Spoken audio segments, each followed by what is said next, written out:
Hallelujah. क्या मेरी बात समझ में आ रही है? कभी कभी परेशानियां हमें सिखाती है। हालेलुया। कभी कभी आपके जीवन में परेशानी आ रहा है, इसलिए आ रहा है, आपको सिखा रही है, वो पनीना है। आपको कोई ठोकर दे रहा है, आपका पड़ोसिया ठोकर दे रहा है, आपका मित्र ठोकर दे रहा है, आपका अगुआ ठोकर दे रहा है, वो पनीना है ताकि आप हन्ना बन जाए। पनीना नहीं होती तो हन्ना आत्मिक नहीं होती। पनीना ने विवश किया, हन्ना खुदा के भवन में है। हालेलुया। तो कभी कभी परमेश्वर आपके जीवन में पनीना को भेजता है ताकि आप हन्ना के समान बन जाए। क्या हमारी बात समझ में आ रही है? कभी कभी आपके जीवन में कोई ठोकर दे रहा है, वो ठोकर को साधारण मत लीजिए। आप इसलिए दिया जा रहा है कि आपका घुटना कमजोर है, आपका प्रार्थना कमजोर है। आप सताव आपके जीवन में एक मार्गदर्शन लेकर के आता है।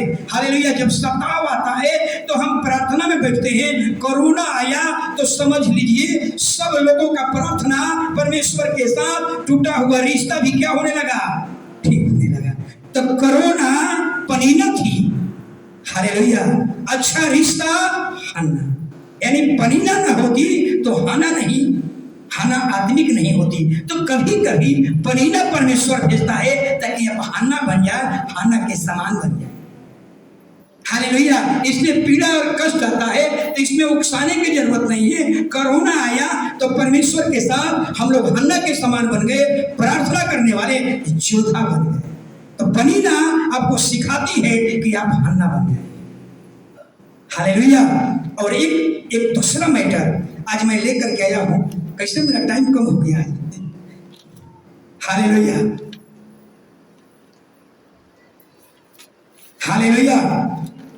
और दूसरा मैटर एक है, आप समझ गए इतना बात को, हमारी बात को समझ में आ गया होगा। हालेलुया।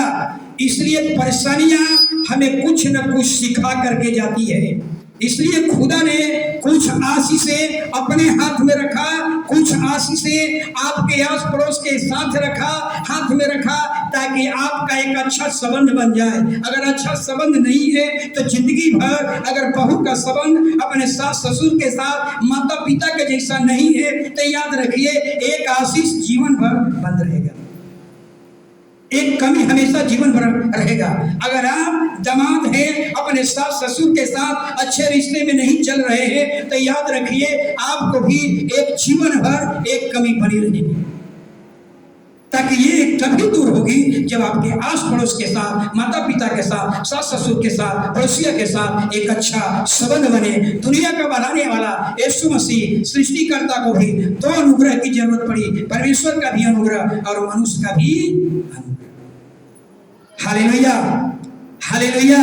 इसलिए अपने आसपास के लोगों के साथ मेल मिलाप रहिए ताकि आपका हालेलुया उस आशीष जो बंद रखता है वो खुल जाएगा। हालेलुया। इसलिए अगर आपको कोई ठोकर देता है, आपको कोई तंग करता है या आपको कोई कलेश देता है, हालेलुया, तो ये जानबूझ करके परमेश्वर कभी कभी ऐसा होने देता है ताकि आप हन्ना बन जाइए। दूसरा मैटर एकदम चेंज। हालेलुया। दूसरा मैटर है हालेलुया।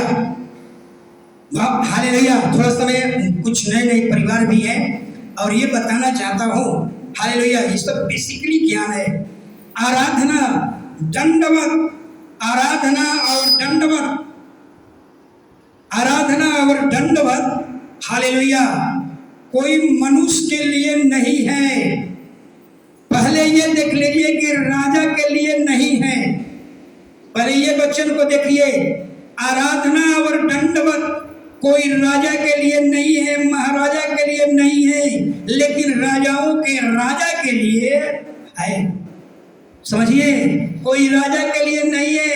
हमारा देश का प्रधानमंत्री राजा है, देश का बिहार का मुख्यमंत्री राजा है, इसके लिए नहीं है आराधना और दंडवत। और परमेश्वर का वचन पढ़ लीजिए, हालेलुया, प्रेरित 12 अध्याय 21 से लेकर के 23 तक पढ़िएगा। राजा के लिए नहीं है, आप राजा को दंडवत नहीं कर सकते। प्रेरित 12 अध्याय 21 से 23 तक अवधेश जी आप जोर से पढ़िएगा। ठहराए हुए दिन हेरोदेस का हाँ हेरोदेस राज वस्त्र पहनकर सिंहासन पर बैठा और उनको बखान करने लगा। सब पुकार उठे, यह तो मनुष्य का नहीं, ये तो ईश्वर का शब्द है। तब प्रभु के स्वर्गदूत ने तुरंत उसको मारा, क्योंकि उन्होंने परमेश्वर की महिमा न की, कीड़ा पड़कर मर गया। जरा समझिए, हेरोदेस, हालेलुया, हेरोदेस एक राजा था। हालेलुया, यीशु मसीह के समय में सोचिए जरा, लेकिन जब राज वस्त्र पहन करके सिंहासन पर खड़ा होकर के जब बखान करने लगा, सारे मनुष्य उसकी चमचागिरी करने लगे। उनके एक एक शब्द को कहते थे ये तो ईश्वर का शब्द है। और परमेश्वर ने क्या किया, देखा परमेश्वर ने कि अपना महिमा ले रहा है, अपना आराधना ले रहा है। परमेश्वर ने एक स्वर्गदूत भेजा, उसको ऐसा मारा कि कीड़ा पड़ करके राजा मर गया। यानी ईश्वर ने, हमारा परमेश्वर ने प्रमाणित कर दिया, अगर कोई व्यक्ति अपनी आराधना करवाता है, अपना दंडवत लेता है, अपनी महिमा कराता है, तो उनकी दशा ऐसा ही होगा। सोच लीजिए, अगर आप टीवी में देख लीजिए तो क्या हालत है। टीवी में देख लीजिए, सारे बाबा लोग अपनी आराधना, कुछ बाबा तो अपना फोटो दे दिए हैं लॉकेट में, लगा लीजिए। एक आदमी ने पूछा ये क्यों लगाए हैं, तो यही हमको स्वर्ग ले जाएंगे। हमने कहा ये मनुष्य हैं, इनकी मृत्यु हमारे जैसा मृत्यु होगा। हालेलुया। तो परमेश्वर प्रमाणित कर दिया, आराधना दंडवत कोई राजा नहीं ले सकता है। अगर कोई लेगा उसकी दशा हेरोदेस के समान होगी, मौत। हालेलुया। दूसरा, आराधना संत के लिए नहीं है। दूसरा, आराधना कोई संत के लिए नहीं है। संत मतलब देहात भागवत, आप लोग सब लोग जानते हैं। संसार में संत कौन है? गेरुआ वस्त्र पहन लीजिए, इसको रंग लीजिए, संत बन जाइए, बाबा कहलाने लगिएगा। और बड़का को टिकी लगा लीजिए, बड़का बाबा बन जाइएगा। संत, बाइबल कहती है कि जितने हमारे देश में संत कहलाए, किसी का नाम संत नहीं दिया गया। और यीशु के 12 चेला को क्या कहा गया? संत थोमा, संत पीटर, संत जॉन, संत यूहन्ना। वाह, सोचिए, इतने वस्त्र पहन करके किसी को संत की उपाधि नहीं मिली, लेकिन यीशु के 12 चेला को संत की उपाधि दी गई है। लेकिन वो संत क्या कर रहा है? एक वचन पढ़ लीजिए, प्रेरित की किताब निकालिए, 10 अध्याय निकालिए, 25 और 26। देखिए संत क्या कह रहा है। एक अच्छा संत होगा, अपना दंडवत नहीं लेगा, अपना दंडवत नहीं लेगा। जो दंडवत अपना ले सकता है, उसकी दशा हेरोदेस के जैसा होगी। सुनेंगे, जब पतरस, समझिएगा, पतरस प्रचार करने गया था। जैसे आपके घर में मैं प्रचार करने जाता हूँ, आप ऐसा नहीं कर सकते हैं कि पादरी साहब आए हैं उनके पैर पर गिर जाऊं। भयानक दंड, आपसे ज्यादा दंड हमको मिल जाएगा। अभी पिछला त्योहार के कोई नया परिवार आया था, मैंने उनको डांटा भी था। वो प्रार्थना कराई, वो महिला, और झड़ देना मेरे पैरवा पर गिरे, मुझे रही क्या कर रहे हैं। आप यहाँ दंडवत करेंगे ना, सोचिए ऊपर से तलवार लटक जाएगा मेरे ऊपर। आप समझ रहे हैं? फिर वही हाल जो पंडित परमेश्वर की महिमा छीनकर अपना आराधना करवा रहा है। मैंने उस महिला को डांटा। फिर से सुन लीजिएगा, आपके घर जाऊं, कभी पैर नहीं छू सकते हैं, याद रखिएगा। जय मसीह, हालेलुया। इसके अलावा और कुछ नहीं। हालेलुया। तो अब देखिए, पढ़िए अवधेश जी। जब पतरस भीतर आने लगा, हाँ हाँ, पैर पर गिर करके दंडवत किया। पतरस ने उसे उठा करके कहा, खड़ा हो, भी तो मनुष्य हूं। सोचिए, एक संत, यीशु मसीह का चेला संत कहलाया। वो संत किस तरह से कुरनेलियुस के घर गया हुआ है। उन लोग क्या समझा कि ये तो परमेश्वर का दास है, पैर पर गिर पड़ा। पतरस कहता है ऐसा मत कर। हाले कहने का मतलब इसमें छिपा हुआ है, मैं भी तेरे जैसा मनुष्य हूं, यानी हमको तू दंडवत मत कर। दंडवत अगर करना है तो उस पाप ही पाप को क्या कर, दंडवत कर। हालेलुया। इसलिए याद रखिए, यहाँ पतरस संत भी, और आज संसार में कोई संत आ जाए तो देख लीजिए क्या होता है। बाबा क्या करेंगे, पैर रख देंगे, जजमान जितना है न सब घर में के रुपया पैसा सोना चांदी अंगूठी सब लेकर के पैर पर रख दीजिए, जजमान तेरा भला हो जाए। यही भला के लिए, आशीर्वाद के लिए क्या करते हैं, पैर पकड़ते हैं। अरे मूर्ख, बाइबल कहती है हालेलुया, हालेलुया, आराधना दंडवत कोई मनुष्य के लिए नहीं है। इसलिए प्रथम 10 अध्याय में लिखा हुआ है, तो मुझको छोड़कर किसी को दंडवत मत करना। आकाश, पृथ्वी और जल, इनमें किसी को दंडवत मत करना। ये सब मेरे हाथ की बनाई हुई चीजें नहीं कर सकते हैं आप। सुधार लीजिए। तो दो बात समझ में आ गई, राजा का दंडवत नहीं कर सकते हैं, संत की दंडवत नहीं कर सकते हैं। एक संत है जिसका नाम है पौलुस। पौलुस एक नगर में गया, लुस्रा नगर में गया था सुसमाचार का प्रचार करने के लिए। जानते हैं क्या हुआ, एक जन्म का लंगड़ा था, अभी तक वो चला नहीं था। जन्म के लंगड़ा को वो पौलुस ने क्या किया, चला दिया, और लंगड़ा वो दौड़ने लगा। जन्म के लंगड़ा कभी चला नहीं था, प्रभु का एक सेवक ने उसको दौड़ा दिया, दौड़ने लगा, चलने लगा। और बगल में एक मंदिर था, हालेलुया। मंदिर का पुरोहित क्या कहा, अरे ये तो मनुष्यों के बीच में स्वर्ग का देवता उतर आया है। और क्या किया, गांव से बड़ी भीड़ लग गई, बैल को लाया, इसके नाम पर बैल काट करके चढ़ाया जाए, फूलों की हार आया। और पौलुस को लोग घेरा हुआ था, पौलुस के नाम पर बलिदान करने वाला था। पौलुस बड़ी मेहनत किया, बड़ी प्रयास करने के बाद इस बलिदान को क्या किया, रोका। सोचिए, अगर पौलुस वहां बलिदान करा लिया होता तो आज वहां पर पौलुस का मूर्ति बन जाता, और मूर्ति ईश्वर का एक रूप ले लेता, और पौलुस कितना भयानक दंडित होता। हालेलुया। सबको अच्छा लगता है, आपके सामने अगर 100 आदमी गिर करके पांव पर दंडवत करे तो आपकी शान बढ़ेगा, आपका सीना चौड़ा हो जाएगा।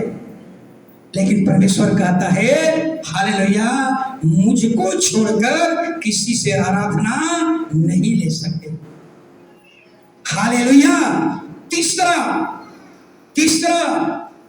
राजा की आराधना नहीं कर सकते, हालेलुया। संत की आराधना नहीं कर सकते, चाहे मनुष्य की आराधना दंडवत नहीं कर सकते, तो क्या स्वर्गदूत की आराधना करेंगे? हालेलुया। एक घटना को पढ़िएगा, प्रकाशित वाक्य निकाल लीजिए, प्रकाशित वाक्य 19 अध्याय, प्रकाशित वाक्य 19 अध्याय। सावधान हो जाइए, आत्माएं अभी आपके घर में प्रवेश करने वाली है, क्योंकि आ गया है पर्व, दशहरा आ गया है। कुछ महिलाएं ने हमसे कहा हमारे घर में ये आवाज आ रही है, आपके घर में वो शरण लेना चाहती है। सावधान। 19 का 9 और 10 पढ़ लीजिए कोई एक भाई। अनिल जी जोर से। तब स्वर्गदूत ने हाँ उससे कहा, हाँ यह लिख कि धन्य वे हैं हाँ जो बेटे के विवाह के भोज में हाँ बुलाए गए। हाँ। फिर उसने मुझसे कहा, हाँ ये वचन परमेश्वर के सत्य वचन है। हाँ। तब मैं उसको दंडवत करने के लिए उसके पांवों पर गिर पड़ा। उसने मुझसे कहा, हाँ। ये ऐसा मत कर, हाँ। मैं तेरा हाँ। और तेरे भाइयों का हाँ। संगी दास हूँ, हाँ। जो यीशु की गवाही देने पर हाँ। स्थिर है। हाँ। परमेश्वर जी को दंडवत कर। बस हालेलुया। यूहन्ना जो प्रकाशित वाक्य को स्वप्न दर्शन में लिखा, दर्शन में प्रकाशित वाक्य को परमेश्वर ने दर्शन दिया, और दर्शन में क्या देख रहा है? आप लोग कभी यहाँ बैठे हुए हैं, रात में सोए हुए हैं और दर्शन में हवाई जहाज में घूम रहा, दर्शन में 5 स्टार होटल में आनंद ले रहे हैं, ऐसा हुआ है कभी? नहीं देखे हम लोग? रात में सोए हुए हैं, मछली भात खा रहे हैं, नहीं सोए देखे हम लोग? ऐसा ही यूहन्ना, ये झूठी दर्शन है, लेकिन यहाँ परमेश्वर का यूहन्ना रात सोया हुआ है और दर्शन में आत्मा जो है पहुंच गई स्वर्ग में, स्वर्ग में पहुंच गया। और स्वर्ग में क्या देख रहा है कि सिंहासन के सामने एक स्वर्गदूत आकर के घोषणा कर रहा था, कुछ बातें बता रहा था। स्वर्गदूत अगर खड़ा होगा तो खलीसा प्रकाश निकलेगा। यूहन्ना को लगा कि यही परमेश्वर है, यूहन्ना को लगा कि यही परमेश्वर है। बस यूहन्ना जा करके उसके पांवों पर गिर पड़ा दंडवत करने के लिए। अब स्वर्गदूत क्या कह रहा है? कह रहा है मुझको दंडवत मत कर, हालेलुया, ऐसा मत कर। और क्या कह रहा है कि मैं तेरा और तेरे भाइयों का दास हूं।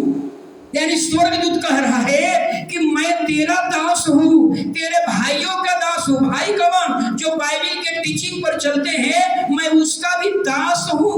तू दास को दंडवत मत कर, तू परमेश्वर को ही बतलाइए। एक अच्छा स्वर्गदूत है, कहता है कि मुझको दंडवत मत कर, परमेश्वर को दंडवत कर। आत्माएं आपके जीवन में आएगी और कहेगी, क्या कहेगी? हालेलुया, तेरा बेटा बीमार है, तेरा बेटा का नौकरी नहीं लग रहा है, हम ही रोके हैं। हालेलुया, दशहरा आ रहा है, एक वेदी बना दे, धूप अगरबत्ती चढ़ाना, दशहरा बाद बेटा एग्जाम देने जाने वाला है, मैं उसमें सफलता कर दूंगा। क्या करेंगे? याद रखिए, बाइबल बार बार बतलाती है, हालेलुया। जब आप पहला कुरिन्थियों 11 अध्याय पढ़िएगा 20 वचन, तो लिखा हुआ है बलिदान ईश्वर के लिए नहीं है। बलिदान का मतलब चढ़ावा, चाहे फूल हो, मिठाई हो, अगरबत्ती हो, धूप हो, कहता है कि ईश्वर के लिए नहीं है। पर पहला कुरिन्थियों 11 अध्याय 20 वचन पढ़ सकते हैं जल्दी। पहला कुरिन्थियों, समझ लीजिए, मैं नहीं कह रहा हूं। कुछ लोग कहते हैं कि पास्टर आपका जो है ना, वो तो बहुत कुछ क्या करते हैं, ये हटाओ वो हटाओ। अरे भैया, मैं नहीं बोलता हूं, मैं नहीं बोलता हूं, ये तो बाइबल बोलती है। मैं आपको सुना देता हूं। हालेलुया, पढ़िए 11 अध्याय 10 अध्याय, सॉरी 10 का 19-20। हाँ, जोर से। फिर मैं क्या कहता हूँ? हाँ यह मूर्ति हाँ बनाया गया बलिदान हाँ, 20 वचन, 20 वचन। नहीं, वरन यह कि अन्य जाति जो बलिदान बलिदान करते करते हैं परमेश्वर के लिए परमेश्वर के लिए नहीं, परंतु दुष्ट आत्मा के लिए। और मैं नहीं चाहता कि तुम दुष्ट आत्माओं में सहभागी हो। बताइए, सोच लीजिए, परमेश्वर का जितने प्रकार का चढ़ावा है वो ईश्वर के लिए है ही नहीं। आप सब जानते हैं, आप सब जानते हैं, आप लोग, इनमें छिपाने की बात नहीं है। हर महिलाएं जानती हैं कि आप अपने घर में जितने हम चढ़ावा चढ़ाते हैं, हालेलुया, पहला गलती उन्होंने किया, चेता दिया, आपको समझा दिया, अगर दंडवत करना है तो परमेश्वर को ही दंडवत कर। एक और गलती 22 अध्याय में आ जाइए, 8 और 9, दूसरा बार गलती उन्होंने कर दिया। फिर स्वर्ग का दर्शन देखा, आत्मा उसकी चल गई स्वर्ग में। फिर क्या देख रहा है? स्वर्ग के सिंहासन के सामने स्वर्गदूत कुछ बात का घोषणा कर रहा है। हालेलुया। अब देखिए, यूहन्ना उसके पांव पर फिर क्या हो गया? गिर पड़ा। गिरने का मतलब दंडवत करने के लिए, साष्टांग दंडवत करने के लिए उस स्वर्गदूत के पांव पर गिर पड़ा। पढ़िए 8 और 9। मैं वही यूहन्ना हूँ मैं यही यूहन्ना हूँ, जो ये बातें सुनाता और ये बातें सुनाता और देखता। देखता, जब मैंने सुना और तब मैंने सुना और देखा, देखा। जो स्वर्गदूत ने मुझे ये बातें दिखाता था, हाँ, मैं उसके पाँवों पर तब उसके पांवों पर गिर पड़ा, दंडवत करने के लिए गिर पड़ा। दंडवत करने के लिए गिर पड़ा। तब उसने मुझसे कहा, तब उसने मुझसे कहा, देख ऐसा मत देख ऐसा मत कर कर कि मैं तेरा और तेरे भाई भविष्यवक्ताओं और इस पुस्तक की बातों को मानने वाले का हाँ। अंगीकार। अब यहाँ 3 बात बता रहा है स्वर्गदूत। क्या कह रहा है कि देख, और फिर दोबारा दंडवत करने के लिए साष्टांग गिर पड़ा। परमेश्वर का दूत कह रहा है, देख ऐसा मत कर। हालेलुया। मैं तेरा और भविष्यवक्ता का और इस पुस्तक को जो मानने वाला है उसका मैं दास हूं। अगर दंडवत करना है तो अपने परमेश्वर को ही दंडवत कर। सोचिए, यानी आप समझ सकते हैं, हम दंडवत नहीं ले सकते। जब स्वर्गदूत दंडवत नहीं ले सकता है तो हम भी दंडवत नहीं ले सकते। अगर हम दंडवत ले लेते हैं तो इसका मतलब हमारा भी हश्र राजा हेरोदस के समान होगा। हालेलुया। एक और चीज, एक और घटना, आप आ जाइए न्याय की किताब 13 अध्याय, पुराना नियम, न्याय की किताब, जरा समझिएगा। सिमसोन मानो की पत्नी बांझ थी। मानो का कोई बेटा नहीं था, याद रखिएगा, मानो का कोई बेटा नहीं था, निर्वंश था। क्या हुआ जरा सोचिए।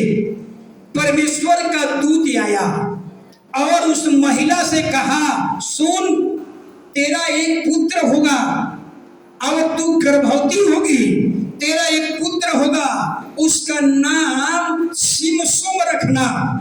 और सुन, जब तुम गर्भवती होगी तब दाख मधु मत पीना, और हालेलुया, जो बच्चा पैदा होगा उसको छुरा न लगने देना, वो नाजीर होगा। सोचिए जरा, वो इतना कह करके दूत चला गया। अपने पति मानो से कही कि देखिए ना, एक दूत आया था, ऐसा ऐसा बात बताया। मानो ने प्रार्थना किया कि प्रभु कौन कौन सी हमें सावधानी बरतनी है, हमें फिर से वो दर्शन दीजिए। फिर दोबारा वो दूत आया, और दूत आया तो मानो की पत्नी दौड़ कर जाती है मानो के पास और कहती है, वो वही दूत है जो हमको ऐसा ऐसा बात बताया है। मानो वहां से आता है, दूत के पास जाता है, और दूत के पास जा करके क्या कहता है जरा सुनिएगा। हालेलुया। ये गलतियां हम भी नहीं करें। हालेलुया। क्या कह रहा है जरा सुनिए। कह रहा है कि तुम मानो ने उसको क्या कहा कि तू यहीं पर रुक, तेरे लिए कुछ खाना लेकर के आ रहा हूं। मानो ने यहोवा के दूत से कहा, तू मुझको रोक ले, तेरे लिए एक बकरी का बच्चा पका कर तैयार करके ला रहा हूँ। दूत ने कहा, चाहे मुझे रोक रख, मैं तेरे भोजन में से कुछ भी न खाऊंगा। अगर तू होम बलि करना चाहे, मेल बलि करना चाहे, तो यहोवा के नाम पर बलि कर। हालेलुया। जरा समझिए क्या कह रहा है। यानी कहने का मतलब यही है, अगर तू बलिदान करना चाहता है तो मेरे नाम पर बलिदान मत करना। पुराना नियम में बलिदान था, नया नियम में बलिदान नहीं है, चढ़ावा नहीं है। तो कहता है कि अगर बलिदान चढ़ाना है तो यहोवा के नाम पर बलिदान कर। तब मानो है परमेश्वर के दूत से पूछता है, अच्छा ये बताओ, जब तेरी बातें पूरी हो जाएगी तो तू अपना नाम बता दे, ताकि तेरे नाम का आदर मान करूंगा। समझ में रहा है। अब अपना नाम बता दे कि तेरे नाम का आदर मान करूंगा, लेकिन परमेश्वर का दूत ने नाम नहीं बताया। क्यों नहीं नाम बताया? भरत किशोर जी, महेश जी, स्वर्गदूत ने अपना नाम नहीं बताया। क्यों नहीं बताया? वो कहता है कि जब तेरी बातें पूरी हो जाएगी तो वो तेरे नाम का आदर मान करूंगा। लेकिन कहता है तू मेरा नाम क्यों पूछता है? मेरा नाम अद्भुत है। इसका मतलब अद्भुत नाम नहीं है। वो इनकार कर दिया। क्यों इनकार कर दिया? एक सच्चा स्वर्गदूत वो जानता था अगर अपना नाम बता दूंगा तो मेरे नाम पर एक बेटी बना लेगा और मेरे ही नाम का पूजा बलिदान शुरू हो जाएगा। इसलिए मानो स्वर्गदूत ने कहा मेरा नाम क्या है? अद्भुत है। याद रखिएगा, एक अच्छा स्वर्गदूत हालेलुया कभी भी अपने नाम पर चढ़ावा नहीं देगा। जो आत्माएं चढ़ावा ले ले वो आत्माएं स्वर्ग की ओर से नहीं है। Hallelujah hallelujah. हमारी बात आपको समझ में आ गई? इसलिए कोई भी चीज बाइबल कहती है बलिदान चढ़ावा ईश्वर के लिए नहीं कर सकते हैं। हालेलुया। सावधान हो जाइए। मैं नहीं कह रहा हूं, ये हमारा पवित्र शास्त्र कह रहा है। अगर इस वचन को सुन करके अगर आप दोबारा गलतियां करते हैं तो ये कहा जाता है जानबूझकर किया गया पाप। इसको कहा जाता है परमेश्वर को रिश्त दिलाना। तुम कहोगे लेकिन नहीं मानेंगे, ये परमेश्वर के क्रोध को भड़का। हालेलुया। इसलिए जिंदगी में कभी भी याद रखिएगा ये सब चढ़ावा बलिदान ईश्वर के लिए नहीं है। ये बाइबल में लिखा हुआ है। सभी लोग खड़े हो जाएंगे।